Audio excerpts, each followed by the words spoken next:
నమస్తే. Breaking news అందుతుంది. 10 మంది పార్టీ మారిన ఎమ్మెల్యేలు బీఆర్ఎస్ నుంచి గెలిచి కాంగ్రెస్‌లోకి వెళ్ళిండ్రు కదా! వాళ్ళ అంశం దాదాపు 1 ఇయర్ నుంచి నడుస్తూనే ఉంది. ఇక ఉప ఎన్నికలు వచ్చే ఖైరతాబాద్‌లో వచ్చే, స్టేషన్ గన్పూర్‌లో వచ్చే అనే వార్తలు వస్తూనే ఉన్నాయి చాలా రోజుల క్రితం నుంచి. అయిపోయింది, కేసు ఏం లేదు ఇక. లేదు, సుప్రీంకోర్టు డిస్పోజ్ చేసింది. ఒక రకంగా తీసేసింది, ఇక కొట్టేసింది అనుకోరాదు. ఈ 10 మంది ఎమ్మెల్యేలు ఎవరేం పార్టీ మారలేదంట. ఇది ఎవరు చెప్తున్నారు? స్పీకర్ గడ్డం ప్రసాద్ కుమారు క్లీన్ చిట్ ఇచ్చేసిండు వాళ్ళకి నిన్న. ఎవరు? ఈ స్టేషన్ గన్పూర్ ఎమ్మెల్యే కడియం శ్రీహరి, దానం నాగేందర్ వాళ్ళే చివరిగా ఉండే. వాళ్ళ విచారణ కూడా పూర్తి చేసి పార్టీ మారలేదని చెప్పేసిండు, ఇచ్చేసిండు, తీర్పు ఇచ్చేసిండు. ఇక బీఆర్ఎస్ వాళ్ళు గతంలో చెప్పుకున్నారు, వాళ్ళ సభలల్లా అక్కడిక్కడ రెడీగా అన్నారు, మీరు స్టేషన్ గన్పూర్లా రాజాను పని చేసుకో, నీవు అంత గ్రౌండ్ ప్రిపేర్ చేసుకో, ఖైరతాబాద్లో గ్రౌండ్ ప్రిపేర్ చేసుకోండి, లోపల పోయినాయి వార్తలు, కానీ ఏం లేదు. అయితే ఒక మాట గుర్తు చేసుకోవాలి మనం ఇక్కడ. ఆ మధ్యకాలంలో ఎగ్జాక్ట్లీ గుర్తులేదు కానీ అసెంబ్లీ సమావేశాల్లో ముఖ్యమంత్రి రేవంత్ రెడ్డి చెప్పిండు, ఎట్లా వస్తాయి ఉప ఎన్నికలు, వస్తాయా, సాధ్యమేనా? అప్పుడు బీఆర్ఎస్ కాలంలో రాని ఉప ఎన్నికలు ఇప్పుడు ఎట్లా వస్తాయి అన్నాడు. మరి దీన్ని చూస్తే అదే అర్థమైంది. వాళ్ళకి తెలుసు దీని వెనుక ఉన్న తతంగం, కథ ఇదంతా తెలుసు. సాక్షాత్ అసెంబ్లీలోనే ప్రకటించాడు. అది వాస్తవంగా అసలు పద్ధతి కాదు అది. అసలు ఉప ఎన్నికలే రావా అన్నాడు. ఏంది స్పీకర్ ఇంకా విచారణ కొనసాగుతున్న క్రమంలో స్పీకర్ నిర్ణయం చేసుకోలే, ఇంకా ఏది డిసైడ్ చేయలే, వీళ్ళు పార్టీ మారిండ్రా మారలేదని ఏం చేయలేదు.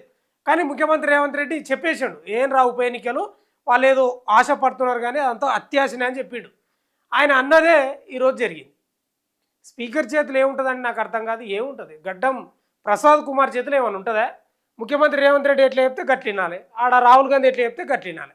ఆయనకు సర్వాధికారాలు ఉంటాయి చర్యలు తీసుకోవడానికి. ప్రూఫ్లు లేవా? సరే, 8 మందిని పక్కన పెడదాం. 10 మంది పార్టీ మారిన ఎమ్మెల్యేలలో 8 మందిని పక్కన పెడితే దాన నాగేందర్ అయితే టికెట్ తీసుకున్నాడు కదా, కాంగ్రెస్ పార్టీ బీఫామ్ మీద టికెట్ తీసుకున్నాడు కదా, ఎంపీగా పోటీ చేసిండు కదా, ఆడ దొరకలేదా? ఆడ పార్టీ మారినట్లు అనిపించలేదా? కడియం శ్రీహరి వాళ్ళ బిడ్డ యొక్క నామినేషన్ పత్రంలో సిగ్నేచర్ చేసిండు అభ్యర్థిస్తూ. వీళ్ళిద్దరు అడ్డంగా దొరికినా కూడా స్పీకర్ మాత్రం చర్యలు తీసుకోలేదు. ఇంకా స్పీకర్ చేతిలో ఏముంటుంది అంటే ఉంటుంది అధికారాలు, కానీ ఆయన చేతిలో ఏం లేదు. అంత ముఖ్యమంత్రి రేవంత్ రెడ్డి చెప్పినట్లుంది. అయితే నిన్న ఈ 10 మంది ఎమ్మెల్యేలకు సంబంధించిన తీర్పు ఒకటే ఇచ్చేసిండు. ఎవ్వరు పార్టీ మారలేదు, అంత మీ భ్రమ, మీకు ఏదో కళలు వచ్చినట్లు అనిపిస్తూ ఉంది బీఆర్ఎస్ వాళ్ళకు, ఏదో మీకు ఏదో మెదడు పాడై ఏదో మాట్లాడినట్టున్నారు, మీకు ఏదో పచ్చ కామరిలోనికి లోకం అంతా పచ్చగా అనిపించినట్లు మీకు ఏదో అనిపించిందని బీఆర్ఎస్లో రకంగా ఇండైరెక్ట్గానే అన్నట్టే ఉంది. ఇది కాదా? మరి వాళ్ళు కేటీఆర్ కౌశిక్ రెడ్డి పోయినరు సుప్రీంకోర్టుకు, ఏడ మా హైకోర్టు పట్టించుకుంటలేదు, మా స్పీకర్ పట్టించుకుంటలేరు, మీరన్నా పట్టించుకోండి అంటే సుప్రీంకోర్టు గట్టిగానే అరుచుకున్నది. స్పీకర్ గడ్డం ప్రసాద్ కుమార్కు డెడ్ లైన్లు పెడుతూ వచ్చింది. ఇక నిన్న ఆయన కంప్లీట్ చేసిన ఏం లేదని చెప్పిండు. ఇప్పుడు ఖైరతాబాద్లో ఉప ఎన్నిక వస్తుందని చాలా బలంగా వాదించరు, పొలిటికల్ మేధావులు కూడా వాదించరు. ఓ రకంగా వస్తే రావచ్చు, దాదాపు రావచ్చు అన్నారు, 90% రావచ్చు అన్న, కానీ రాలే. స్టేషన్ గన్పూర్లో కూడా వస్తే అవి కూడా రాలే. ఇప్పుడు ఏమైందంటే ఈ యొక్క కేసును సుప్రీంకోర్టు కొట్టేసింది, క్లోజ్ చేసేసింది, ఇంకేం లేదు, ఇంకా పార్టీ ఏం మారలేదంటే ఇంకా బంద్ చేసుకొని ఊకొని అన్నట్టుగా.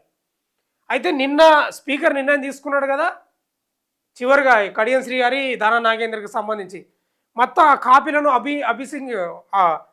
సింఘ్వి ఉన్నాడు కదా, ఆ సింఘ్వికి అందజేస్తే ఆయన పోయి స్పీకర్ తరఫున సుప్రీంకోర్టులో వాదించాడు. ఇగో అయిపోయింది, చర్యలు తీసుకున్నాడు, తీర్పు వెలువరించిండు, ఎవరేం పార్టీ మారలేదని ఆ కాపీలు తీసుకుపోయి ధర్మాసనానికి ఇచ్చిండ్రు. ఆయన పేరేం పేరు ఉండే, ఏది జస్టిస్ సంజయ్ కరోల్ ధర్మాసనానికి ఇస్తే వాళ్ళు కూడా పరిశీలించి ఆ వాదనలు ఏకీభవించి, అవును మీరు చెప్పింది కరెక్టే, వాళ్ళేం పార్టీ మారలేదు కదా అని వాళ్ళంతా అంత చదివి ఆయన పేరేం పేరు సింఘ్వి, ఆ సింఘ్వి చెప్పిన వాదనతో ఏకీభవించి క్లోజ్ చేసేసారు. కేసు ఏం లేదు, ఇంకా క్లోజ్ చేసేసాడు. అంటే ఎంత క్లియర్గా ఇక్కడ ప్రజాస్వామ్యం దోపిడీకి గురవుతుందో ఒకసారి అర్థం చేసుకోవాలి. ముఖ్యమంత్రి రేవంత్ రెడ్డి చెప్పినప్పుడే అర్థమైంది, అది అసెంబ్లీలో చెప్పిండు, అప్పుడే అర్థం చేసుకోవాల్సింది. సుప్రీంకోర్టులో పార్టీ ఫిరాయింపుల కేసు క్లోజ్, బీఆర్ఎస్కు ఎదురు దెబ్బ అంటే ఇక వాళ్ళు కూడా ఆలోచన చేసుకోవాలి. వాళ్ళు కూడా ప్రతిపక్షాన్ని ఏం బతకనీయలేదు. వాళ్ళు చేసింది ఏందో సకా ఉందంటే వాళ్ళేం లేదు. ఇప్పుడు వాళ్ళ తప్పే వీళ్ళ తప్పే. మనం వీళ్ళది కరెక్టు వాళ్ళ తప్పు అంటలేము. వాళ్ళ తప్పే వీళ్ళ తప్పే. ఇక వాళ్ళు ఇవాళ అధికారంలో లేరు కాబట్టి మొత్తుకుంటున్నారు. వీళ్ళు ఉన్నారు కాబట్టి సైలెంట్ ఉన్నారు. గంతే, ఏం లేదు. ఇద్దరు దొంగలే. ఎమ్మెల్యేల పార్టీ ఫిరాయింపు వ్యవహారంలో మరో కీలక పరిణామం చోటు చేసుకుంది. బీఆర్ఎస్ దాఖలు చేసిన అనర్హత పిటిషన్లను సుప్రీంకోర్టు డిస్పోజ్ చేసింది. ఈ పిటిషన్లపై విచారణ ముగించినట్లు సుప్రీంకోర్టు ధర్మాసనం ప్రకటించింది. దేశ సర్వోన్నత న్యాయస్థానంలో ఎమ్మెల్యేల పార్టీ ఫిరాయింపు కేసు క్లోజ్ కావడంతో బీఆర్ఎస్కి ఎదురు దెబ్బ తగిలినట్లయింది. అయితే పార్టీ ఫిరాయించిన ఎమ్మెల్యేల అంశము స్పీకర్ పరిధిలో ఉండకూడదు. అప్పుడు నిజంగా ప్రజాస్వామ్యం బతికి బయటపడుతుంది. అంతే కదా. స్పీకర్ నిర్ణయం తీసుకోవచ్చు కదా, తీసుకోలేదు ఆయన. ఆయనకు తెలుసు కానీ తీసుకోడు. ఇది సుప్రీంకోర్టుకు నిజంగా అక్కడ అధికారాలు ఉంటే మాత్రం ఇలా 10 మంది ఎమ్మెల్యేలు అసలు పోడే లేదు. అసలు పోనే ఎవరు ఓరు. అది అసలు కథ. బీఆర్ఎస్ నుంచి గెలిచి కాంగ్రెస్ పార్టీలో చేరారని ఆరోపిస్తూ 10 మంది ఎమ్మెల్యేలపై అనర్హత వేటు వేయాలంటూ బీఆర్ఎస్ నేతలు కేటీఆర్, కౌశిక్ రెడ్డి సుప్రీంకోర్టులో పిటిషన్ దాఖలు చేసిన విషయం తెలిసింది. ఈ పిటిషన్లపై గురువారం అంటే ఈరోజు జస్టిస్ సంజయ్ కరోల్ ధర్మాసనం విచారణ చేపట్టిందట. ఈ సందర్భంగా స్పీకర్ తరపున వాదనలు వినిపించిన సీనియర్ లాయర్ అభిషేక్ సింఘ్వి, ఈయన పేరే గుర్తురాలి నాకు ఇప్పటిదాకా, అంటే అభిషేక్ అనేది గుర్తురాలేదు. అభిషేక్ సింఘ్వి బీఆర్ఎస్ వేసిన పిటిషన్లపై స్పీకర్ తీర్పు ప్రకటించినట్లు కోర్టుకు తెలిపారు. సింఘ్వి వాదంతో ఏకీభవించిన సుప్రీంకోర్టు బీఆర్ఎస్ పిటిషన్లపై విచారణ ముగించినట్లు ప్రకటించింది. అయితే స్పీకర్ తీర్పు కాపీలు మాకు ఇంకా అందలేదని బీఆర్ఎస్ తరపు లాయర్ కోర్టు దృష్టికి తీసుకు ఇంకా అందుతేంది అందకపోయింది. ఆయన ఇచ్చిన తీర్పు కాపీలు బీఆర్ఎస్ వాళ్లకు అందితే ఏంది, అందకపోతే ఏంది అంటున్నా. దాంతో ఏంది నాలుగు గిక్కొని కూడా మనకి రాదు. అంతే కదా. ఇక అందలేదని బీఆర్ఎస్ తరపు లాయర్ కోర్టుకు దృష్టికి తీసుకెళ్ళిండట. దీంతో 2 రోజుల్లో తీర్పు కాపీలు పిటిషనర్లకు ఇవ్వాలని, అలాగే ఈ కేసు ఆధారాలు పిటిషనర్ అడిగే వివరాలు 4 రోజుల్లో అందజేయాలని స్పీకర్ను ఆదేశించింది సుప్రీంకోర్టు. వాళ్ళు చదువుతారో లేదు మరిగా ఆ కాపీలను. కాగా పార్టీ ఫిరాయించారనే ఆరోపణలు ఎదుర్కొంటున్న ఎమ్మెల్యేలు పోచారం శ్రీనివాసరెడ్డి, కడియం శ్రీహరి, దానం నాగేందర్, బండ్ల కృష్ణమోహన్ రెడ్డి, కాళ యాదయ్య, అరికెపూడి గాంధీ, తెల్ల వెంకట్రావు, గూడెం మైపాల్ రెడ్డి, ప్రకాష్ గౌడ్, డాక్టర్ సంజయ్ కుమార్, స్పీకర్ గడ్డం ప్రసాద్ క్లీన్ చిట్ ఇచ్చిన విషయం తెలిసిందే. నిన్ననే తెలుసు. ఎమ్మెల్యేలు పార్టీ మారారు అనడానికి ఎలాంటి బలమైన ఆధారాలంటే ఏంది? ఇప్పుడు ఎట్లా బలమైన ఆధారాలంటే ఎట్లా అంటున్నా, కండువలు వేసుకున్నారు, బీఫామ్ తీసుకొని కాంగ్రెస్ పార్టీ పోటీ చేసిండ్రు, ఆ నామినేషన్ పత్రాల్లో సిగ్నేచర్ చేసిండ్రు. అంటే ఇవన్నీ బలమైన ఆధారాలు ఏందో తెలియదు. మరి ఏంటి బలమైన ఆధారాలు? మనం అనుకుంటాం కానీ రాజకీయం అంతా లుచ రాజకీయాలే లేవు. దీంట్లో ఉన్నంత కల్తీ ఏడ ఉండదు. మీరు నిజంగా నమ్మాలి మాట. రాజకీయంలో ఉన్నంత కల్తీ ఏడ ఉండదు. ఇవి బలహీనమైన ఆధారాలు అంటే నాకు అర్థం కాదు. నామినేషన్లో కడియం శ్రీహరి వాళ్ళ బిడ్డకు అభ్యర్థిస్తూ సిగ్నేచర్ చేసిండు, అది బలహీన ఆధారమా? వీళ్ళు కండువలు వేసుకున్నారు, అది బలహీనమైన ఆధారమా? ఆయన బీఫామ్ తీసుకొని పోటీ చేసిండు, అది బలహీనమైన ఆధారమా? మరి బలమైన ఆధారాలు ఏంది అంటే వీళ్ళే ఏం చేయాలంటే పార్టీ మారిన ఎమ్మెల్యేలు ఎవరైతే ఉన్నారో గాంధీ భవన్ కాడ కూర్చొని కాంగ్రెస్ కండువలు వేసుకొని మేము పార్టీ మారినాము అని స్పీకర్ మీద ఒత్తిడి తేవాలేము. అదే బలమైన ఆధారం ఉండొచ్చు. ఇంకంతే. పార్టీ మారినాం, మమ్మల్ని సస్పెండ్ చేయండి అని వాళ్ళే ధర్నా చేయాలేము. అదే బలమైన ఆధారం అనుకోవాలి. ఇక మనం వేస్ట్. మనం అనుకుంటే రాజకీయాలు అంతా కల్తీ రాజకీయాలు. దీనిలో ఉన్నంత చెత్త, దీనిలో ఉన్నంత కల్తీ, దీనిలో ఉన్నంత గలీజ్ ఏడా ఉండదు. నిజంగా చెప్తున్నా. ఇప్పటికీ వారంతా బీఆర్ఎస్లోనే కొనసాగుతున్నట్లు గుర్తిస్తున్నట్లు స్పీకర్ ప్రకటించారు. ఇంకా ఏదో సామెత గుర్తొస్తుంది నాకు. ఇక పెళ్లి చేసుకున్నాడు కానీ ఇక ఎక్కడెక్కడో తిరుగుతున్నాడు, తిరుగులని తిరుగుతున్నాడు.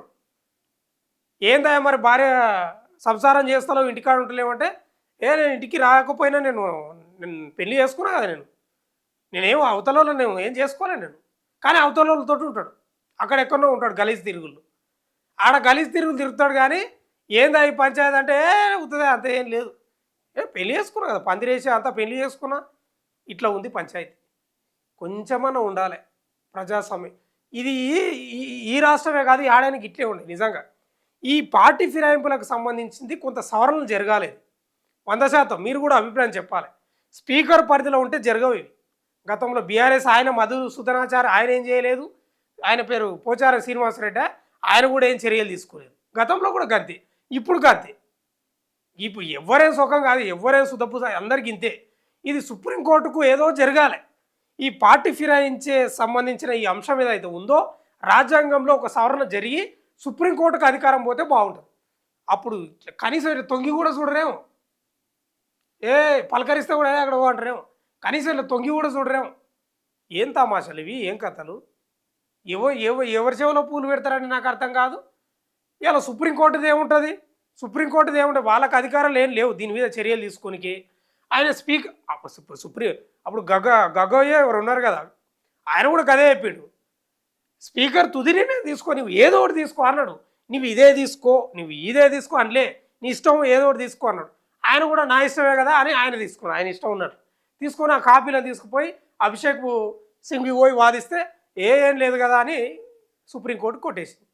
సుప్రీంకోర్టు పరిధిలో లేదు కాబట్టి వాళ్ళకి అంత అధికారాలు లేవు కాబట్టి రాజ్యాంగం అంత అధికారాలు కల్పిన వాళ్ళు కూడా ఏం చేయలేరు, తెలుసు అందరికీ. ఇది జరిగిన ఈ అంశానికి సంబంధించి, ఈ కేసుకు సంబంధించి ఇంకేం లేవు చర్చలు. ఇక మనం పోయి ఉప ఎన్నికలు వస్తున్నాయంట కదా అని ప్రజలను అడుగుడు, వాళ్ళ ముందల మనం ఏదో మైక్ పెట్టి ఏం లేవు, ఇంక బంద్, ఇంక అయిపోయింది, క్లోజ్ అయిపోయింది. వీళ్ళు బీఆర్ఎస్లో ఉన్నారు కానీ బీఆర్ఎస్ ఆఫీస్ కోరు, ఆ కండువాలు వేసుకోరు, ఇవేమి ఉండవు, వాళ్ళ మీటింగ్లకు అటెండ్ కారు, కానీ బీఆర్ఎస్లోనే ఉన్నారు. ఏదో సాయంత్రం గుర్తొస్తే నాకు గుర్తొస్తలేదు కానీ మొత్తమే అయితే ఈ అంశానికి సంబంధించి అప్డేట్ ఏంటంటే 10 మంది పార్టీ మారిన ఎమ్మెల్యేలకు సంబంధించిన కేసు సుప్రీంకోర్టు క్లోజ్ చేసేసింది. ఖతం, ఇక ఏం లేదు. ఇక చూస్తూనే ఉండండి మన తొలి వెలుగు.